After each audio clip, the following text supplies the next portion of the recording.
cyangwa umwuka w'abadayimoni. Mwitondere ibintu murimo, mwitondera amadini murimo. Amadini arabamaze kubera ko abantu benshi bagira ngo amadini niyo azajyana abantu mu ijuru. Niba ari ikintu kizarimbura abantu benshi na amadini, ariko cyane cyane amadini aya ngaya bita ngo mega church, aya bitwa ngo ni manini, aya zarimbura abantu, muzakireba kandi iki kintu muzakibona. Kubera yuko niba umuntu ashobora kuba umushumba wawe ukaba ubona yuko akubwirizaho aguhagaze hejuru, ese uwo mushumba wawe kukujyana mu ijuru? Ese Yesu nuwuhe yahagaze hejuru kugira ngo avuge ubutumwa? Washaka kuvuga iki kuri inda ya Yesu? Ko Yesu adasambana? Hari ibintu bimwe ubwo twagombye kwamagana.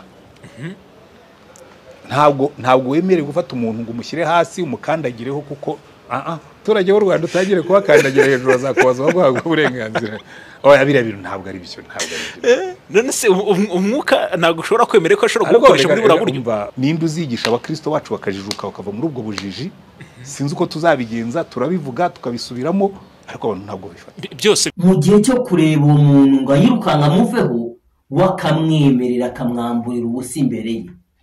Angaya amavideo muri ngaya, amavideo ngaya muri kuyareba ngire ngo hangaya muri kuyareba abantu bari imbere y'abashumba babambura ubusa, abandi bari kurisha nk'inka, abandi bambaye ngo nabashumba bambaye za gakondo z'abagore zisongoye, bakabwira abakristo babo, bakabahagarara hejuru ngo bari gusenga, bari guhanura, bari kubwiriza ubutumwa, bamuhagaze hejuru, umugongo ugiye guturika kubera ubujiji, kubera ubujiji kwe. Ngaho reba nawe, reba ukuntu abantu barimo kumera, urebe kweri, reba ari gukubita inkoni. Ngaho murebe, bamwe barabahondagura, abandi bari kubambura amasufe, abandi reba ukuntu bari kubabatiza babahondagura amazi.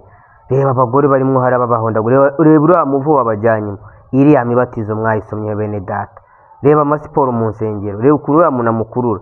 Reba ngaho nawe mwitegereze, mubanze murebe mwitegereze, murebe ibintu biriho kwera. Reba ukuntu abaryamyeho, uyu ni gakande, reba ukuntu bari kumucenga, umuntu akagenda agwirana ukagira ngo abisasinda adwara. Reba ukuntu umuntu amutera akajya kujugunya nk'ujugunya umurambo, agabasohora akabajyana mu gisambu bakarisha nk'inka bana. Reba ngaho murebe kuri kubakubita amashamba, reba abandi ukuntu barimo kugenda, baba we, reba ukuntu bari kurisha nk'inka. Mubanze murebe nk'uyu mukobwa ukuntu. Nuko bibabaje kuba umuntu ari umubyeyi akagira ku rwego umushumba mushuka ngo aramwogosha ngo umusatsi ho hano ku ngingo ze runaka nagiye kuvuga zino zibanga. Ibaze kuba umugabo akajya hasi munsi y'umudamu akajya kumwogosha. Ibintu nanze kubivuga reka mbivuge kubera ko ndashaka kugira ngo abantu ba be careful bamenye ikintu cyatuzanye ahangaha. Ngo uyu we ari guhamagara ngo Imana kugira ngo imubwire ibibazo byuriye. Reba ngaba n'abagore bari kwambura bakajya kubogosha. Reba uriya we ngatega isahane, reba uriya bari kumusomagura. Murebe wanze murebe ntitwa tubabwire, reba uri kunameze, wamenye ari biki arimo kubikuriramo. Bari guca munsi ye kwera, abatera ibinasa. Reba arimo kwihanagura, babaye nk'ihene. Reba murebe ukuntu ari kubakubita, murebe ngaho murebe ibintu kwera. Reba uriyongaje imbere ya mushu. Ni gute umuntu wavuga ngo ni umukozi w'Imana, arimo umwuka wera, arimo umwuka w'Imana, agakorera ibintu, agakorera abakristo ibintu bimeze kuno? Ese ni abakristo cyangwa ni ihene zigiriye hariya ngo zijye kwirishiriza ibyatsi? Mbega ibintu bibabaje, reba kwera, mbega ibintu bibabaje, mbega ibintu bibabaje, reba mbega ibintu bibabaje. Reba uri kucugusa amabuno, boye bari gukomanga. Gusukaho soda kugira ngo uzabone umugisha. Ni gute abantu gusukaho amavuta ngo n'amavuta ya Elayo, ngo n'amavuta bavanye Isiraheli ngo kugira ngo ubone umugisha? Ese Yesu mwabonye akoresha yahe mavuta bavandimwe? Ba Petero, ba Paulo, abo bakozi b'Imana bose mwabonye bakora ibitangaza bakoresheje ibihe bintu birimo nk'ibyo kwere? Hano Kampala baracuruza imigati, bayicuruza ngo na amafaranga menshi, ngo urabona imigisha, amasoda, ibintu byinshi bitandukanye byose babigize ngo ni imigisha y'Imana. kugera ku rwego abantu bagucuruza imyeyo ngo ni imigisha y'Imana ngo uri kugiye kukubura inyatsi, kugera ku rwego umuntu akugurisha itaka ngo ugiye kubona umugisha, kugera ku rwego abantu bafata ibidomora byinshi cyane ngo bagiye kuvoma ngo amazi ngo y'imigisha. Bene da, kugeza ku rwego abantu umuntu akore gutya ikiganza kuno, abantu imbaga miliyari, abantu bose bakagenda bagwirirana, abantu bakagura ufuzi, abantu bakajya abashumba bakababwiririzaho babicaye ku mitwe.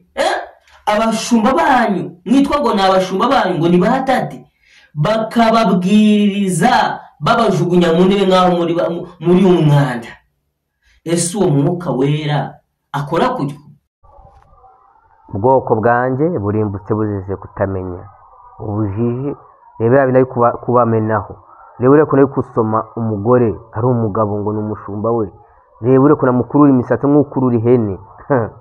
Reba kuna mukuru imisatsi, murabizi kuntu umuntu yagukura imisatsi, reba ari kuna mwirukanse. Reba ngaha mu ndebe kwere paka imisatsi icitse umuntu abaye nk'umuramba. Ngaha murebe ngo ni umwuka wera. Uyu wera muryamye ngo ni haza kubona ngo yewe urwo kurajugunya bakabuza mu myanya yakandagira mu nda. Reba umugore bari gukandira mu muryango ati akamburira umugabo ngo bari kumwoza mu myanya. Uyu guhamagara Imana kugira ngo imubwire ibibazo byori. Reba uyu nguyu we agiye kuri gato mu kanya gato. Reba ukuntu ari kubagenda, murebe mubanze mwitegereze, murebe reba ukuntu bazunga muzunga. Reba ngaho Jari nishite zanjye zimwe ngo bagiye kuzikora delivery, ariko mu kanya gatoya baba bamuteye kugera ku rwego umuntu afite umwana kandi umwana atari umugabo ngo yagiye ngo bamusengere reba hano babajyanye pasiteri abatuye ngo bajye kurisha nk'ihene. Reba ukuntu bagenda, ngaho reba ukuntu bagenda, reba ukuntu bari kwa kugira ariko reba umugore ukuntu barimo kubigenza. Murebe uri hasi ateze akantu kajyaho birari mu byegeranye bitwa ngo bahora biga kubera mbega abantu bayajya kurimbuka. Mbega rero ngo ako kana ngo kakora ibitangaza kiberemo imbaraga z'imyishima za Satani ngo ni ibitangaza by'Imana. Rero ngo ari kwambura urukweto ngo niho visa yiba na visa yiba passport. Bene da mukanguke mube maso mucunga izamu ryanyu. Nimubona idini murimo rimeze nk'ibi ngibi cyangwa n'ibindi bitahuye n'ijambo ry'Imana musohoke.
uwo muntu akaba ari byo akubwira ntubugemere. Uri umwana wo kurimbuka naho twazana abapasiteri bo kwisi yose kugira ngo bakwicareho bagusengera, biragoye kugira ngo ushobore kurokoka wanze ukuri kwijambo ry'Imana. Ababo ngo ni korari ngo bagiye guhimbaza no kuramya, mbese bo bambara gutya babambaye imbere y'abapasiteri kuno aba n'abashumba bahagurutse. Ndagira ngo mbabwire mwitegure mube maso, Yesu araje. Satani urabona ko igihe cye rwose ari kugikoresha byihuse speed. Mwitegure muve mu mikino, Yesu araje. Aka kandi ajya mukumva havuze ngo nimubona ibyo bimenyetso byose nkuko tubisomye na Deyo nakusubiramo, ibyo byose mukabibona, nuko muzararame kuko gucungurwa kwanyu kwenda gusohora. Kaba tuisi bibwira ko ubuzima tufite ubu budashira, ariko twabaha abanyabwenge twakita kwiherezo ryatu. Uwiteka utwigishe kubara iminsi yacu uburyo butuma dutunga imitima y'ubwenge. Be Careful TV irahamagarira abantu ngo bakizwe na Yesu Kristo kuko ndawundi agakiza kabonerwamo. Darindi izina musi y'ijuru ryahawe abantu dukwiriye gukirizwamo. Yesu nashimwe cyane. Reka tubasuhuze aho muri mu bice bitandukanye. Nk'uko bisanzwe dufatanyije tunaganira ijambo ry'Imana tukatangira gusenga. Tubahaye ikaze kugira ngo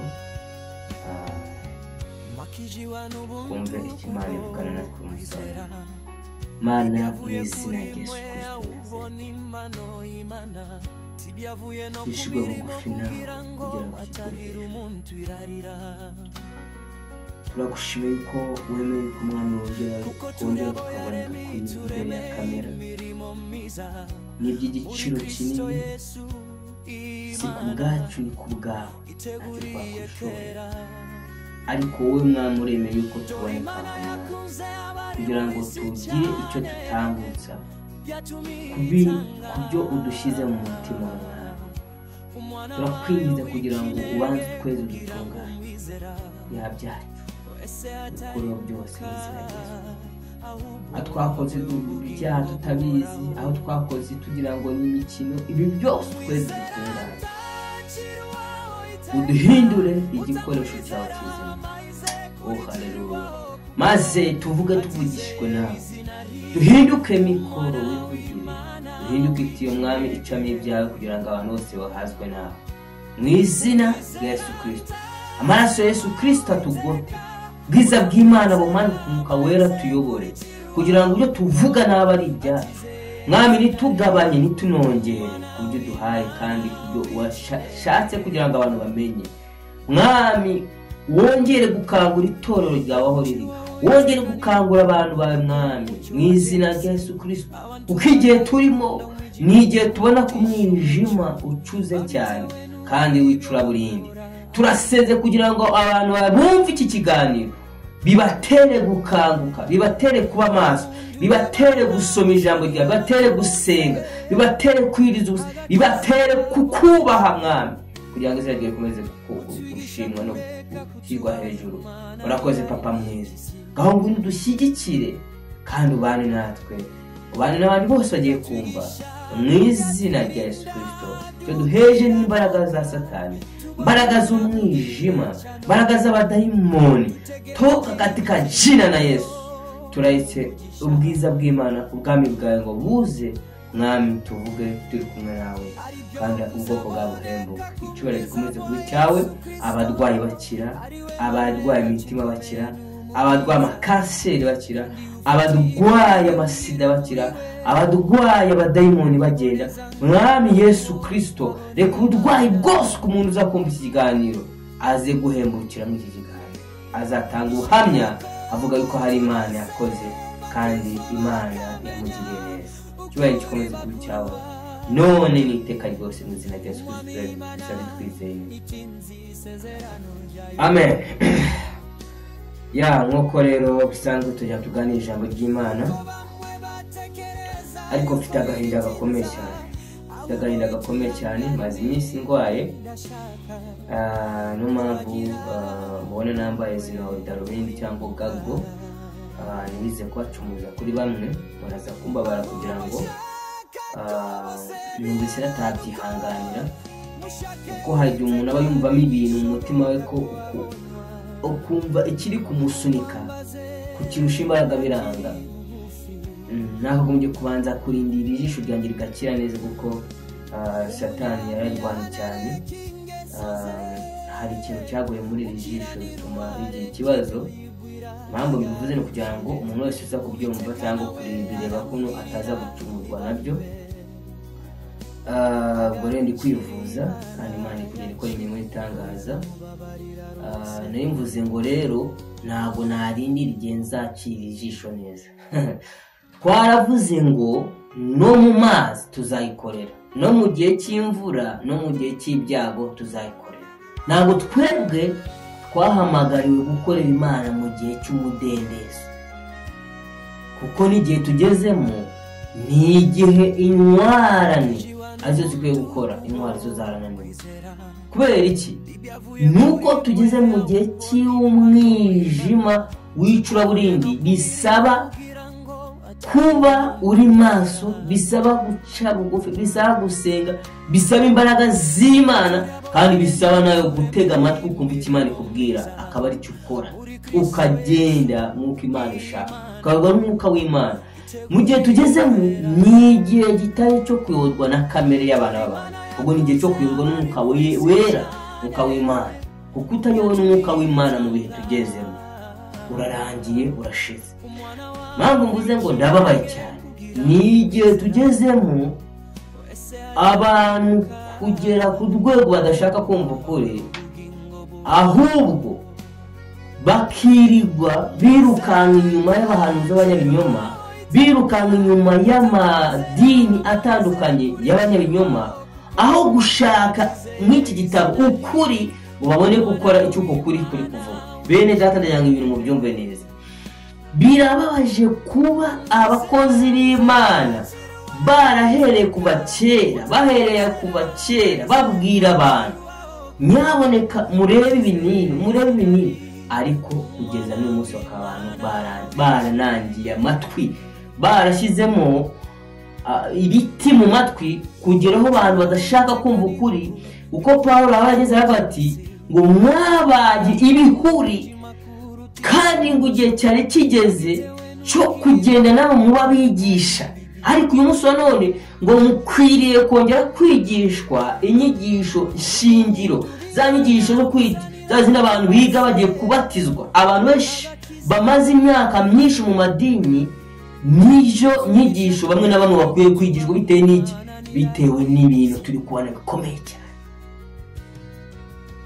Tugeze ku rwego aho abantu banga kumva ukuri bakiga barisha nk'inka, kubera ubuyobe n'ubujiji n'ibintu byo kumera nk'aho abadayimoni babapfutse amatwi, bakanga kumva ukuri, ahubwo bakumva ibyo abashumba bababwira, aho kumva ukuri kw'iri jambo ry'Imana. Bene umuntu uzaza kubabwira ubutumwa bwiza butandukanye n'iri jambo ry'Imana, uwo nguwo muzashyiraho question mark.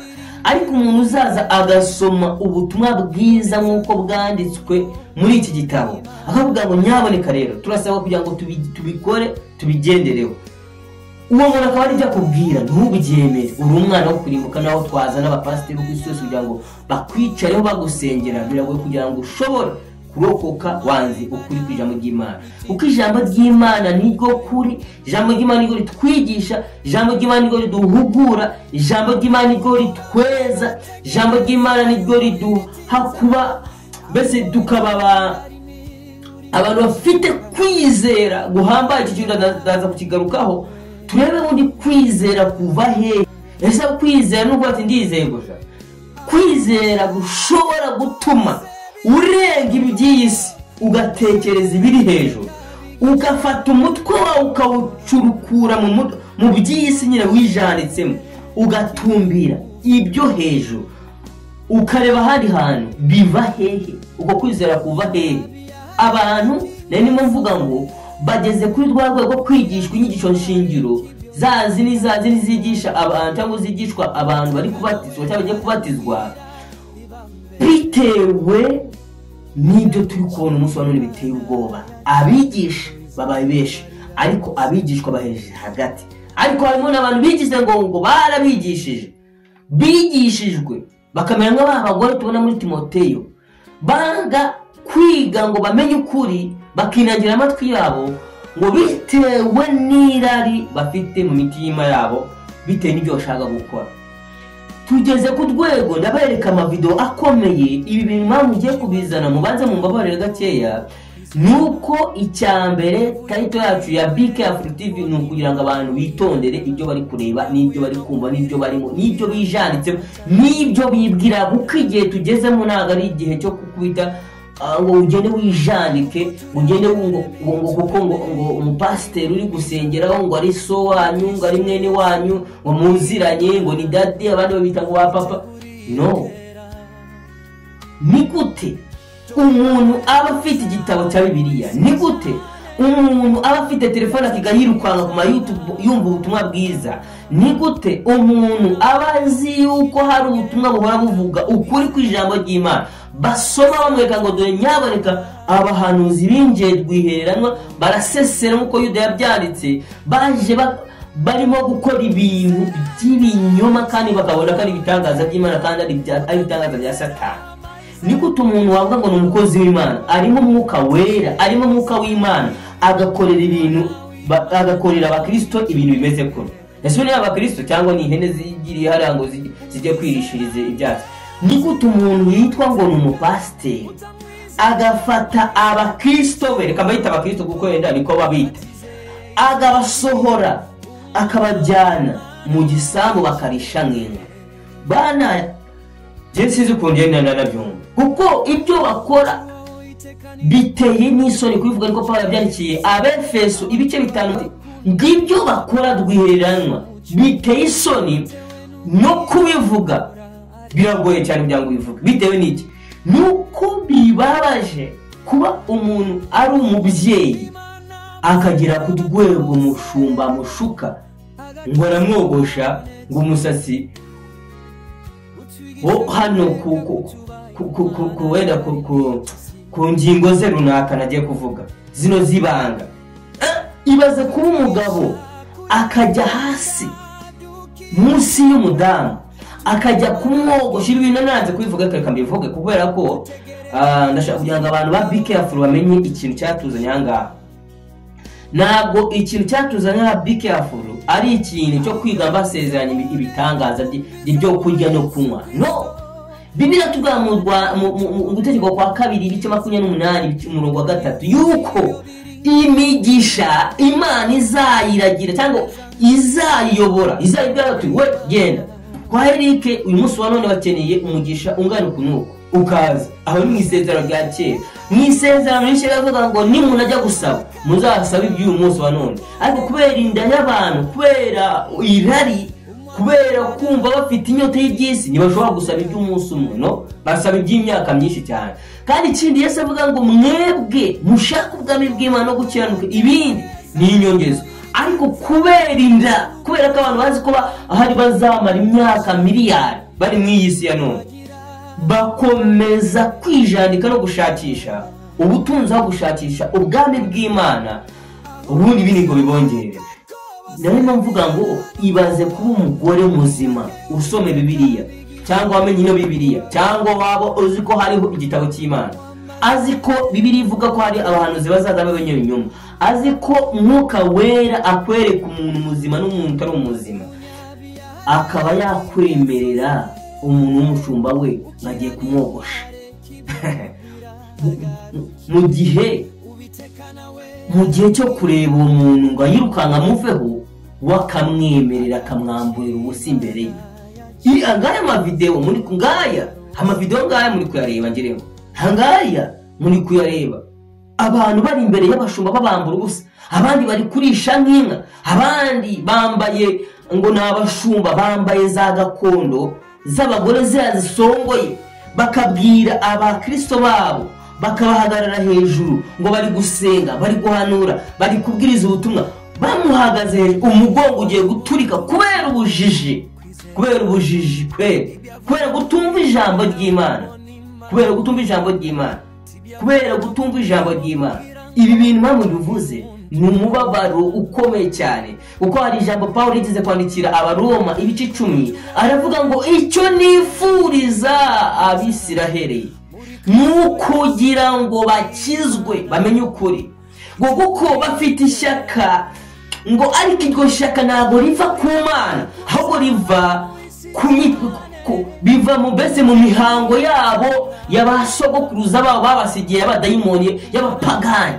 ariko twebwe twamenya yuko iyo mihango twayivuyemo, twamenya yuko Yesu yaje kugira ngo tube muri iyo mihango dukize iyo miruho. Ntabwo twakagombye kujya mu bintu byo kwijandika mu bintu bipfuye. Ni gute abantu bagusukaho soda kugira ngo uzabone umugisha?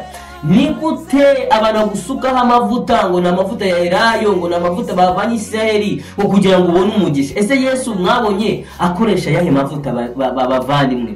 Ba Petero, ba Paulo, abo bakozi b'Imana bose mwabonye bakora ibitangaza bakoresheje ibihe bintu birimo nk'ibyo kwera?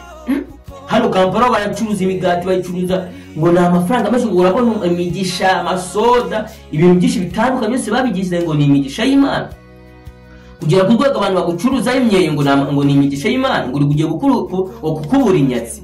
Kugera ku rwego umuntu akugurisha itaka ngo ugiye kubona umugisha. Kugera ku rwego abantu bafata ibidomora byinshi cyane ngo bagiye kuvoma ng'amazi ngo y'imigisha. Bene da, kugeza ku rwego abantu umuntu akore gutya ikiganza kuno, abantu imbaga miliyari, abantu bose bakagenda bagwirirana, abantu bakagurufuzi, abantu bakajya abashumba bakababwiririzaho babicaye ku mitwe. Abashumba banyu mwitwa ngo ni abashumba banyu ngo ni batati, bakababwiririza babajugunya mu ntebe nk'aho muri umwanda. Ese uwo mwuka wera akora kujya cyangwa umwuka w'abadayimoni? Mwitondere ibintu murimo, mwitondere amadini murimo. Amadini arabamaze kubera ko abantu benshi bagira ngo amadini niyo azajyana abantu mu ijuru. Niba ari ikintu kizarimbura abantu benshi ni amadini, ariko cyane cyane amadini aya ngaya bita ngo mega church, aya bitwa ngo ni manini, aya zarimbura abantu. Muzakireba kandi iki kintu muzakibona, kubera yuko niba umuntu ashobora kuba ari umushumba wawe ukaba ubona yuko akubwirizaho aguhagaze hejuru, ese uwo mushumba wawe kukujyana mu ijuru? Ese Yesu nuwuhe yahagaze hejuru kugira ngo avuge ubutumwa? Nuwuhe Yesu yahagazeho kugira ngo abwiriza abantu ubutumwa bwiza nk'uko mubisoma? Ni Paulo se wabivuze? Ni Paulo se wabikoze? Ni Petero se? Ni ba Yakobo se? Ni bande bakoze ibintu abantu turi kureba muri uyu munsi wa none? Kugera ku rwego umuntu afata telefone ngo hano ari umukristo wanjye ngo afite ikibazo none mugenze gute, ngo umuntu afite nimero y'Imana. Bene da, murumva ibyo bintu tugezemo? Murumva ubwo buyobe abantu bagezemo? Kubera iki rero abantu benshi barimo kuyoba bakarimbuka? Kubera irari ry'ubutunzi, ni irari ry'ibyisi, ni irari ryabo, no kumva nyine yuko badashaka guca bugufi ngo bere bakirane, bikabatera gutuma bashakisha abahuje n'irari ryabo. Ariko iyo abantu badashaka ibintu bijyanye n'irari ryabo, abantu bakakwiye kwicara muri ijambo ry'Imana, kubera ko ntabwo ushobora kumva no kumenya no gusobanukirwa umuhanuzi w'ibinyoma cyangwa umwigisha w'ibinyoma utazi Bibiliya, udafite mwuka wera, udasenga, udasoma ibyanditswe. Nibishoboka bazabayobya kugera ku rwego bazabageza muri Gehinomu. Uko byo bikamyo byose reka mvuga ati ni ibikamyo uri kubitwarira muri Gehinomu, kubera yuko ntabwo wangangura umukozi w'Imana. Umuntu azana umupira mu rusengero, namara kuzana umupira mu rusengero ngagucenge ugende kwita imigeri kuno nkaho uri umusazi. Ntabwo umuntu yambwira ngo turi umukozi w'Imana ngo noneho ngo tugiye gupfukama hasi ngo turushwanye, nujya kwirukanka aho kwirukanka umere nk'umuntu w'umurambo ubwo hariya, noneho uwo mupasiteri wabone wari kugenda gake ngo ati yabatanga. Ako si muri izo kuruse murimo nizi, ni kuruse z'amagari, ni kuruse z'imodoka, ni kuruse zimeze gute? Ubundi ayo masiganwa murimo naya, ibundi ibi ni ibiki turimo kwe? Ibi ni ibiki abantu bitwa ngo n'abakristo barimo? Ese abashumba bo turi mu make? Aba bashumba mwebwe akamabwira aba bashumba mukora ibi bintu muzabazwa abo bantu muri kuyobya, mwanga kubigisha ukuri, ariko ukuri nubwo mwanze kukwigisha ntabwo ibyo byose hari icyo bizagira icyo bizabamarira. Ndagira ngo twifashishe ijambo ry'Imana, ariko izi video ndagira ngo nzibereke murebe video hano z'abantu barimo kugenda bambura abantu gusa bakaboza mu myanya yabo y'ibanga. Ibaze nk'umugore akamburira umugabo ngo bari kumwoza mu myanya y'ibanga. Nkaho ari umugabo ariko ubundi ubukweri uretse no kuba umuntu ari umukristo. Ubundi n'umupagani we kumupagani. Ni gute umugabo atari wawe yakoza mu myanya y'ibanga kweri? Je hari n'inshuti zanjye zimwe ngo bagiye ngo kuzikora delivery ariko mu kanya gatoya baba bamuteye inda. Kugera ku rwego ngubu nyine afite umwana kandi umwana atari umugabo we ngo yagiye ngo bamusengere umunwa ku munwa byose birangira bamuteye inda. Abantu benshi nuko bagiye basama inda kubwo kubujije. Ariko yigeze kubivuga Imana yigeze kubivuga ati ubwoko bwanjye burimbuwe buzize kutamenya. Ariko hari n'abandi kandi bitwa ngo bahora biga kubera irari bafite. Ntabwo bashaka kumenya ukuri. Kubera iki? Kubera irari. Abantu babiri barimbutse bazize ibintu. Bamwe nabitwa ngo barinjiye ariko nuko binjiye bo bafite irindi rari ry'ibyisi. Bafite irindi rari ry'ubuhehe, bafite irindi rari ry'ubusambane, bafite irari ry'ibintu bitandukanye. Abo nubwo wabigisha ugahera mu gitondo ukageza aho Yesu azagarukira. Abo nibo bashobora gufata kubera ko amatwi yabo ni ibihuri. Amatwi yabo ari n'ibiti. Amatwi yabo arimo gutera. Kandi ngo umuntu uri mu rupfu ntabwo yumva ihoni. Reka uravuga ariko ntashobora kumva. Ariko tuzavuga kugira ngo ubutumwa buzabe ubuhamya buhamiriza abantu yuko ngo hari abantu bababwije ukuri mwebwe mukabatera imigongo mugira ngo muri hari umuntu umwe ejo bundi wambwiye kuri WhatsApp ati ngo ngeze inyigisho ntabwo nzishaka.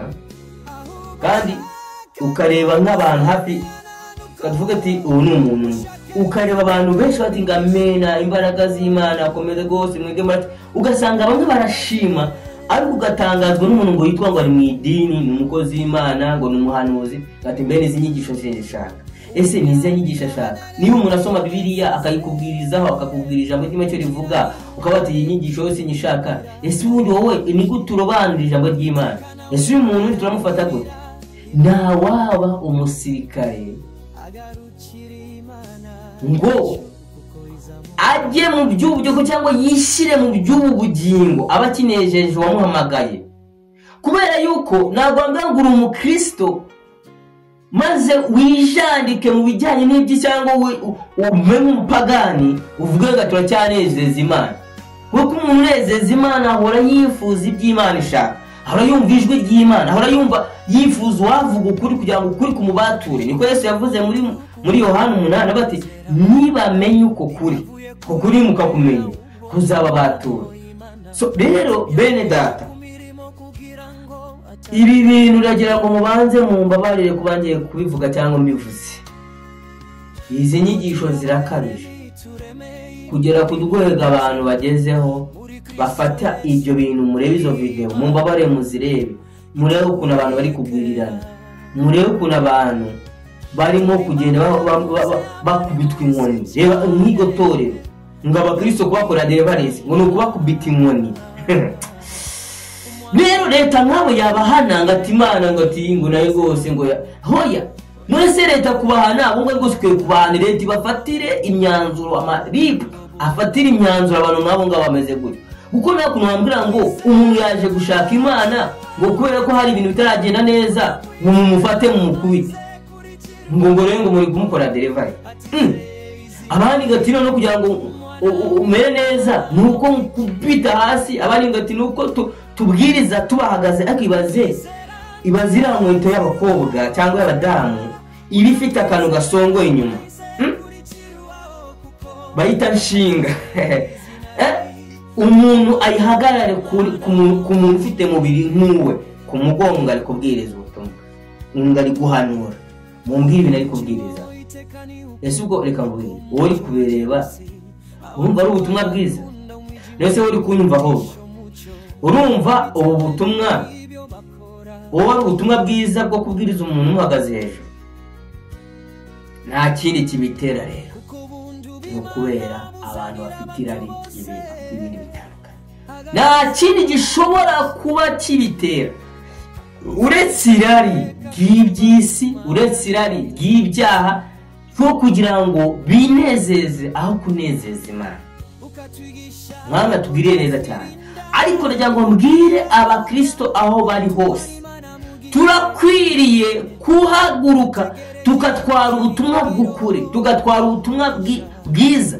Ureka abantu bamwe bafashe ubutumwa bakabugumisha mu madini aho kubufata ngo butware hirya no hino kugira ngo Yesu agaruke. Bibiliya iravuga ngo kugira ngo Yesu agaruke nuko akwiriye kubona ubutumwa bwamaze kugera kumera y'isi. Uko tubisoma muri Matayo 24 ibice 24 murongo wa 14. Ubutumwa bwose bugomba kugera mu mahanga yose, mu isi hose, kugira ngo noneho umwana w'umuntu abone kugaruka. Icyitonderwa rero nuko Yesu abitwa ngo barize nibo bamutindije kuza. Ariko nubwo bamutindije kuza, igihe turimo ni igihe kigaragara yuko Yesu agiye kuza. Kuko ibimenyetso byose, yaba bahanuzi b'ibinyoma, yaba izo nyigisho z'ibinyoma, yaba gusubira inyuma kw'abantu, yaba kwiziba amatwi kw'abantu, yaba umutini arimo bitwa ngo n'Abisirayeli baragarutse bamaze igihe kinini cyane muri 18 bagarutse, yaba intambara, yaba ibyorezo, yaba inzara, yaba ibyango byo gukora kwa antikristo mu buryo bw'amayobera kugira ku rwego abantu bazimura Imana, ibyo byose byamaze kugaragara. Ariko yavuze ijambo rimwe muri Luka 21, aravuga ngo nimubona ibyo muzararame mutumbire mu ijuru, nimuzafate ngo mwicwe n'imfutu, nimuzicwe n'inzoga, nimuzicwe. Reka tuhanze twasome kugira ngo mubyumve neza. Yavuze ibintu bikorwa ati ibi ntibizabarangaza, ahubwo muzakora ibi n'ibi. Yesu natugire neza cyane. Ubu twatangiye kandi gusoma Bibiliya, twatangiye kugira ngo twumve icyo Imana itubwira muri aka kanya. Ubutumwa bwanditswe na Luka ibice 21, umve neza rero cyane 28. Nuko ibyo bitangira kubaho, reka mane bavuze, nuko ibyo nibitangira kubaho muzararame mwubure imitwe yanyu, kuko gucungurwa kwanyu kuzaba kwenda gusohora. Yesu nashimwe cyane. Aka kantu njya mukumva havuze ngo nimubona ibyo bimenyetso byose nkuko tubisomye na byeyo nakusubiramo, ibyo byose mukabibona, nuko muzararame kuko gucungurwa kwanyu kwenda gusohora. Mani magamo kwenda kugera cyangwa kugeze kuri hafi, kuri hafi kubegereye, kuko aho agakiza igihe katangiye cyangwa kavugiwe kwenda gusohora, igihe kirageze kugira ngo abantu bahabwe agakiza nk'uko Bibiliya bivuga. Ngo nimubona ibyo bitangiye kuba cyangwa bimaze kuba, ngo nuko muzararame kuko gucungurwa kwanyu kuzaba kwenda gusohora. So avuga ibindi bintu bikomeye cyane hano rero. Avuga ngo rero kandi abacira umugani ati nimwitegereze umutini n'ibindi biti byose, iyo bimaze gutoha murabireba mukamenya ubwanyu ko igihe cy'impeshyi kiri bugufi. Nuko namwe nimubona ibyo bibaye muzamenye yuko ubwami bw'Imana buri bugufi. Ndababwira ukuri yuko ubu bwoko batazashira hano naho na hato, kugeza aho byose bizasohorera. Ijuru n'isi bizashira, ariko magambo yanjye ntazashira na hato. Ariko mwirinde imitima yanyu, abitondego 3:4, ariko mwirinde imitima yanyu ye kuremererwa n'ivutu no gusinda n'amaganya y'isi, uwo munsi ukazabatungura